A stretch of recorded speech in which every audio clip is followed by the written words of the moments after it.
السلام علیکم دوستو، میں محمد حذیفہ اشاعتی اور آپ دیکھ رہے ہیں Islamic general knowledge YouTube channel. دوستو آج کی اس ویڈیو میں اسلامک جنرل نالج کے 5 سوالات ہوں گے اور ہر سوال کے لیے آپ کو 5 سیکنڈ کا وقت دیا جائے گا۔ اگر زیادہ وقت درکار ہو تو ویڈیو کو روک سکتے ہیں۔ ویڈیو کو آخر تک دیکھ کر کمنٹ کر کے ضرور بتائیں کہ آپ نے کتنے جواب صحیح سوچے۔ تو چلیے ویڈیو شروع کرتے ہیں۔ سوال نمبر 1 ہے، حضرت علی رضی اللہ عنہ نے اپنا دارالحکومت کس شہر کو بنایا تھا؟ آپشن نمبر 1 ہے کوفہ، آپشن نمبر 2 ہے مدینہ، آپشن نمبر 3 ہے بصرہ۔ اور اس کا صحیح جواب ہے کوفہ۔ سوال نمبر 2، آپ صلی اللہ علیہ وسلم کی موجودگی میں کس صحابی نے امامت کی؟ آپشن نمبر 1 حضرت عمر رضی اللہ عنہ نے، آپشن نمبر 2 حضرت علی رضی اللہ عنہ نے، آپشن نمبر 3 ہے حضرت ابو بکر صدیق رضی اللہ عنہ نے۔ اور اس کا صحیح جواب ہے حضرت ابو بکر صدیق رضی اللہ عنہ نے۔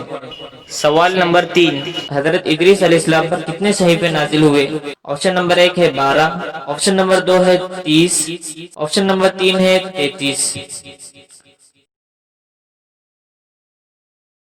اور اس کا صحیح جواب ہے 30۔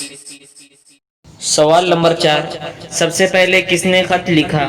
آپشن نمبر 1 ہے حضرت ادریس علیہ السلام نے، آپشن نمبر 2 ہے حضرت یوسف علیہ السلام نے، آپشن نمبر 3 ہے حضرت سلیمان علیہ السلام نے۔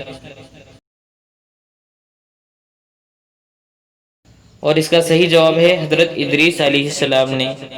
سوال نمبر 5، وہ کون سے صحابی ہے جنہوں نے حضرت جبرائیل علیہ السلام کو ان کی اصل شکل میں دیکھا ہے؟ آپشن نمبر 1 حضرت یحییٰ قلبی، آپشن نمبر 2 حضرت حمزہ رضی اللہ عنہ، آپشن نمبر 3 حضرت عبداللہ ابن مسعود رضی اللہ عنہ۔ اور اس کا صحیح جواب ہے حضرت حمزہ رضی اللہ عنہ۔ نیچے کمنٹ کر کے ضرور بتائیں کہ آپ نے کتنے جواب صحیح سوچے، اور اگر ویڈیو پسند آئی تو ویڈیو کو لائک کر دیجئے، اور روزانہ اسلامک جنرل نالج دیکھنے کے لیے چینل کو سبسکرائب کر کے بیل آئیکن کو لازمی پریس کر دیجئے تاکہ ہماری ہر نئی ویڈیو آپ تک بآسانی پہنچ سکے۔ ملتے ہیں نیکسٹ ویڈیو میں، تب تک کے لیے اللہ حافظ۔